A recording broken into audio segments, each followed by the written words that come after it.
Hello, and welcome back to another episode at Rogers Enterprises. Today, I will take you back to the end of October 2023. We were about to leave town for a month, but first, there was something that needed to happen. You see, the guys in Adelia had been working very hard to get everything ready so that this last cabin they had been working on could be set before we left town. On Saturday, Jared checked the foundation.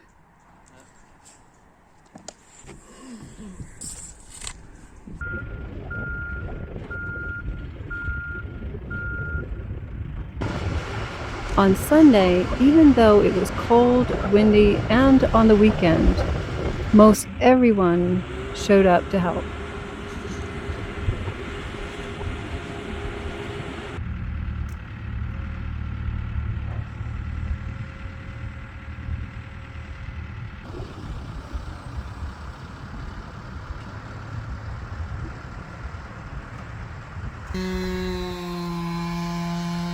On Monday and Tuesday, they did prep.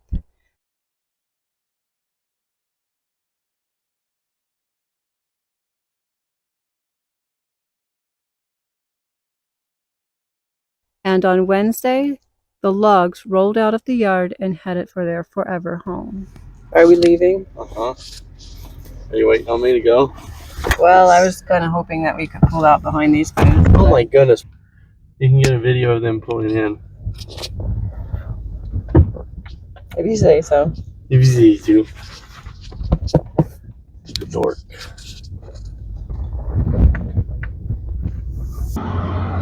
Here goes the crane. Wow. That sundog is still there. The day of the set ended up being a gorgeous day.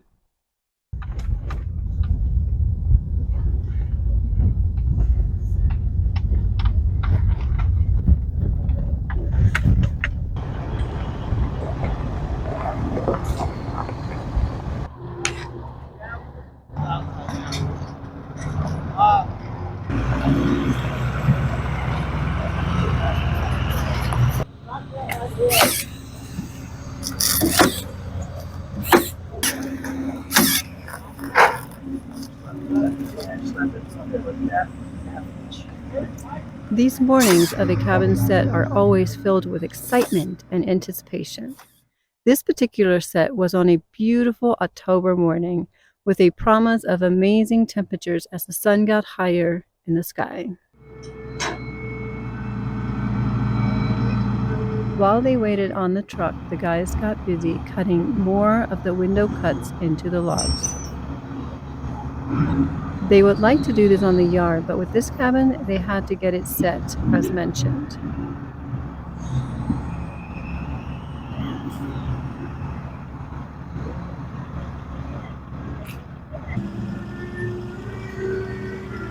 Woo! Here comes Jared. He had to go meet the truck so that he could find his way.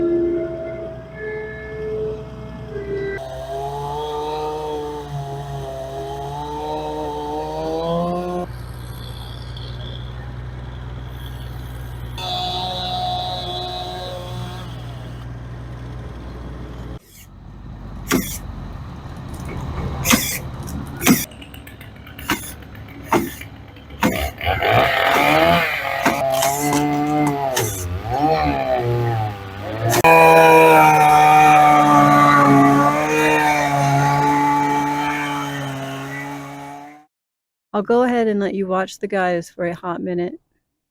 If you want to skip ahead, I will put the minute down here.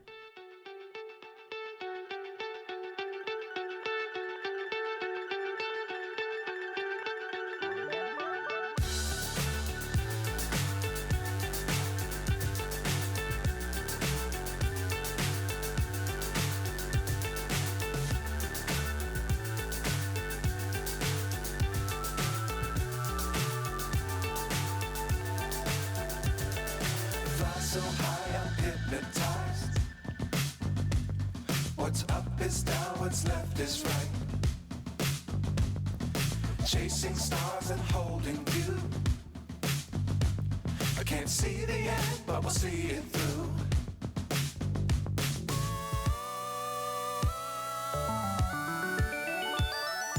Flying,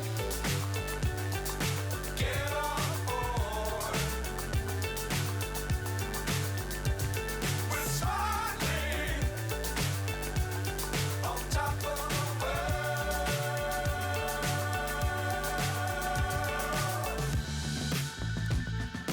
Dangerous times, don't fly too high. Be sure to keep the ground in sight. Fly forever if you keep it tight. Love the world, but keep the sky on your mind. Flying, get on board. We're smiling on top of the world. Flying, get on board. We're smiling on top of the world.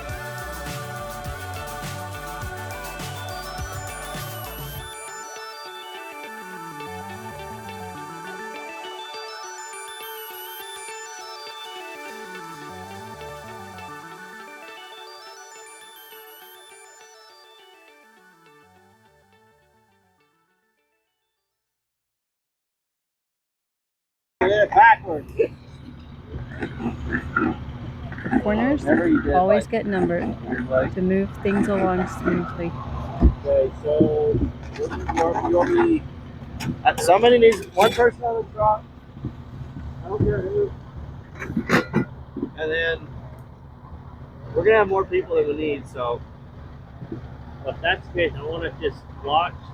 That way, if these boxes on the ground, I'll carry. Okay. Make sure. So where's your log rope? Running on the rope. We're not gonna use a rope. Oh. Okay, so we're putting spray foam in the corners. Getting the first 4 logs down always takes longer. Everything has to be lined out. Everyone know where they will be, and the logs have to be square. All right, we need one of the pack logs first. We can come up to the front of the log. Yeah. Get a flatbed and take it flat. We've done this before. Also on those, you can wear your socks. Yeah. Where's the best way to stand while he's taking it? It's on the side.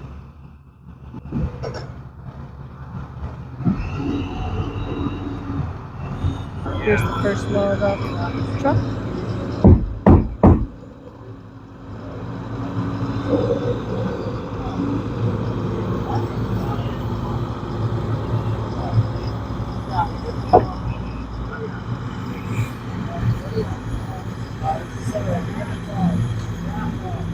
That one, doesn't matter which one? Wrong log. Turn right heel.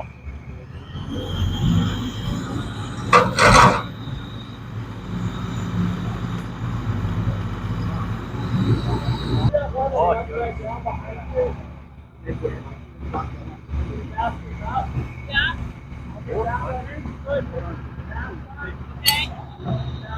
Okay.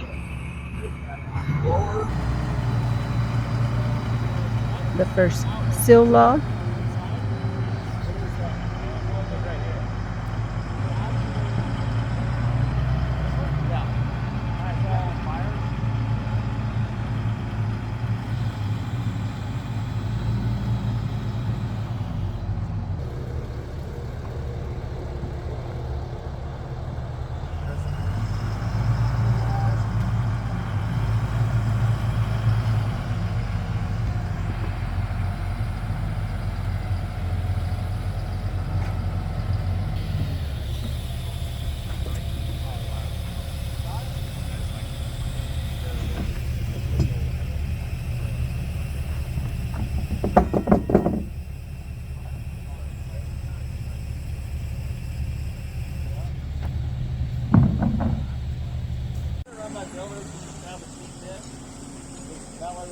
not doing 4-2. We're not drilling with an isolate.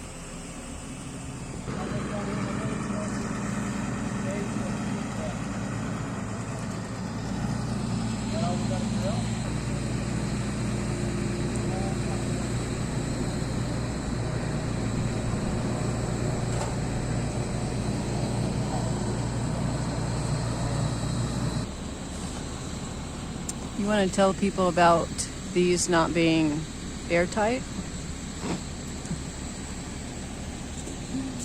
So I just run one because this stuff expands a lot. Like right up the middle. I usually put quite a bit on top. Yeah. And then out here, don't go crazy because it'll leak out the end. Okay. Something like that. What is that blue stuff that you put down before the log comes down on top? Why do you do it? And then you're putting the foam, and then you're putting the log that's cut like this. And how does the air go through the logs and all that stuff? Really good. So the blue stuff that goes down under the logs, and then on top of that you have another strip of seal sealer, and then your seal log, which has a flattened bottom, sits on top of that.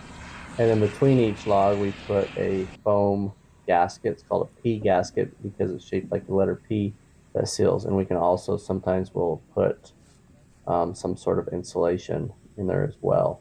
So the log that sits on top of the log below, and the top log, there's a groove, and it has 2 strips of that P gasket to keep air and moisture in or out. And we do the same in the corner notches. We put the P gasket and a bundle of insulation. Or lately we've been using expansion foam in the corners because it swells up and fills up all the crevices, but it still compresses as the logs move. This one's shifted in like a 1/2 inch. Okay, so we want to shift it probably this way. Right, Jared? What?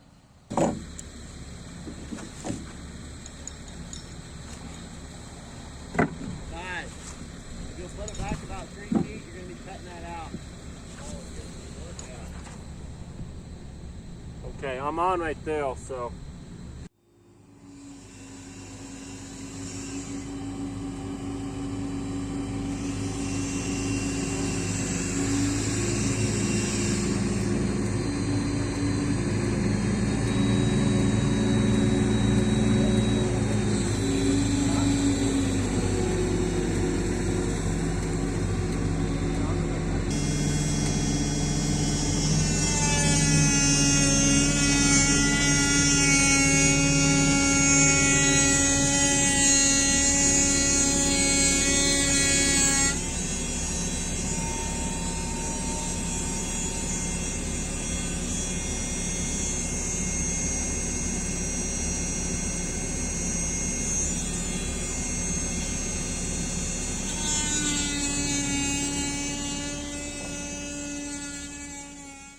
Needs to go your way a little bit, looks like. Might come this way and Keep gap that it. one on the So let's line take and that take one this one way. long. Are you Okay. long or narrow? That way. Long. Yeah. How does the notch look on that end, Ty? How's the notch? Sit. A little bit gapped on the outside, barely. Yeah, I think it could still, this one could still move out a little bit. Up for it. That's better. Cut off of it? Yeah, that's a lot better. How's it look over there? Pretty good You right want there. a full on. Yeah. Drill again? We're waiting on that drill bit anyway, so yeah, go ahead and do that.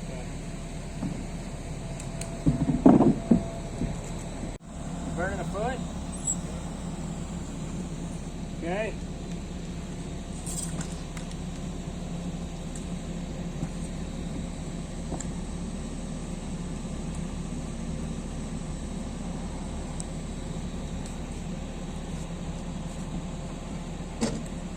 There.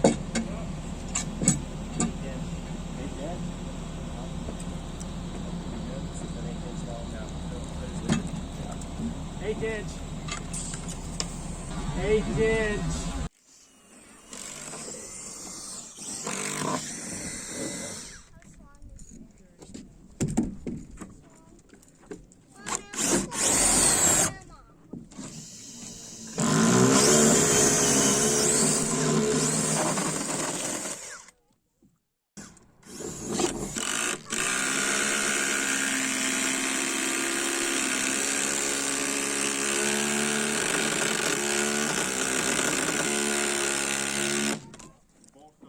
start?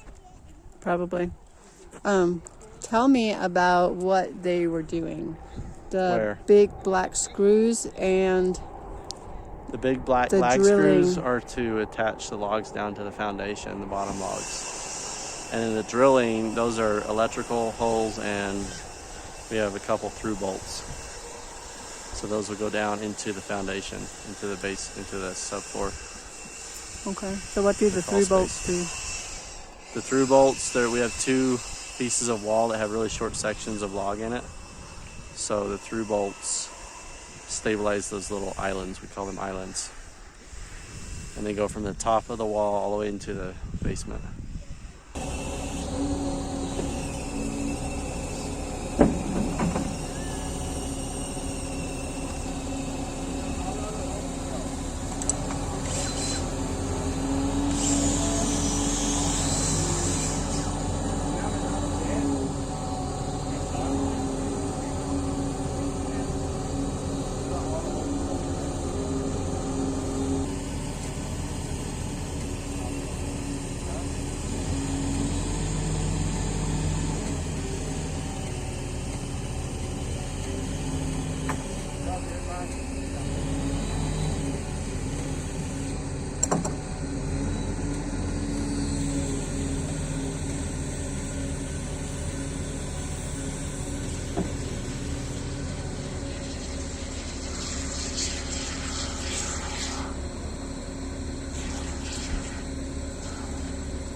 And let's have one more shot of Adelia on the truck, and then we will go to hyperlapse, and you can watch this cabin go up on steroids.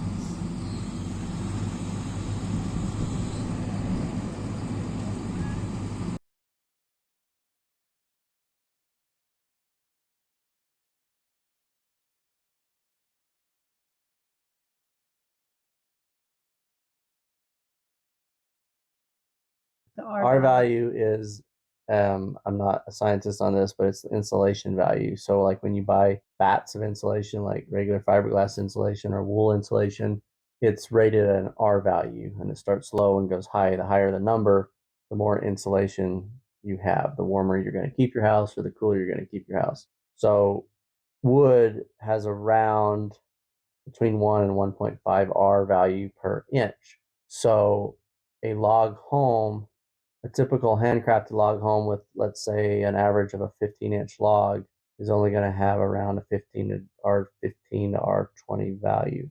Now, if you look at a log wall and you're thinking logically, you're going to look at a log wall and say, well, yeah, it's 15 inches thick, but what about that groove area? Like, what about where the logs come together? That might only be 3 inches wide. Like, we shoot for the narrowest point on our groove to be 3 inches.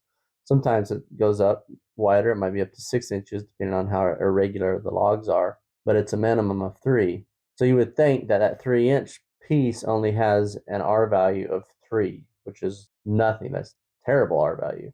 But in fact, with a full scribe log build, where the wood is touching, each log is touching the log below it, and you have that gasket in between, the heat or the heat energy actually has to travel to the core of the log, to the heart of the log, and then out. So it doesn't travel straight across that 3-inch gap. It's going to travel up to the center of the log or down to the center of the log, whatever it may be, but it actually travels the full thickness of that log. So the minimum we would have is, like, we use, usually our logs have a tip of 12 inches. 11 inches is the smallest. According to the ICE, I think it's the Effective Practices Methods, the smallest you want to use is a 10-inch tip. And our tips are usually 11 plus, usually around 12 plus. So that would be the smallest cross section you would have, is around 12 inches. But that thing to remember with log homes is it's not just about R value, because if you look at the R value, it's relatively low compared to stick frame home, which might have an R value of 24 in the walls or even higher, depending on how it's built and where it's built. With log homes, you have a mass though that heats up or cools down. So you have this giant mass wall, and like let's say during the winter, that wall is going to heat up as the sun shines on it over the day, or just from the internal heat, and then at night it slowly releases that heat. Whereas a stick frame house doesn't have that mass. It doesn't hold any heat and it doesn't hold any cool. So like a log home will stay at a much more consistent temperature throughout the winter and throughout the summer. It'll stay cooler in the summer and it'll stay warmer in the winter, just from all of the mass of the logs. Does that make sense? Yep.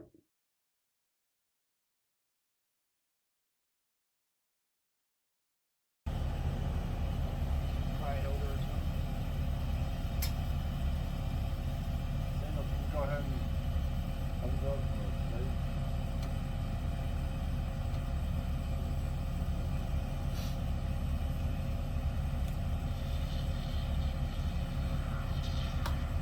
I might put out a separate video with the detail of this log, and in it we could explain why we cut the windows and doors out in this way. Just between you and me, I had some concern that this log would break before they got it up.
The ridge beam? Is that the ceiling center beam or something? Yeah.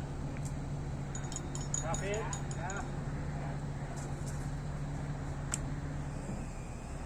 It's going to have a loft.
Daniel, what goes there where you just cut out for?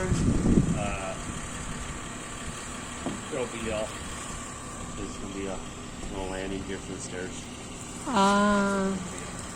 Post there with the beam, and then a half log on the outside, and board there, and then your flooring, and then stairs coming down.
And we have a door.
No?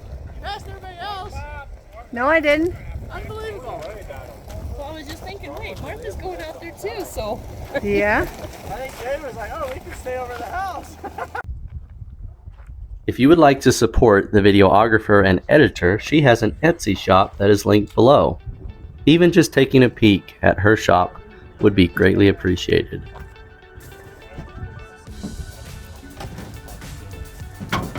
Gas? Oh, the mixed gas? Saw, what was something like that.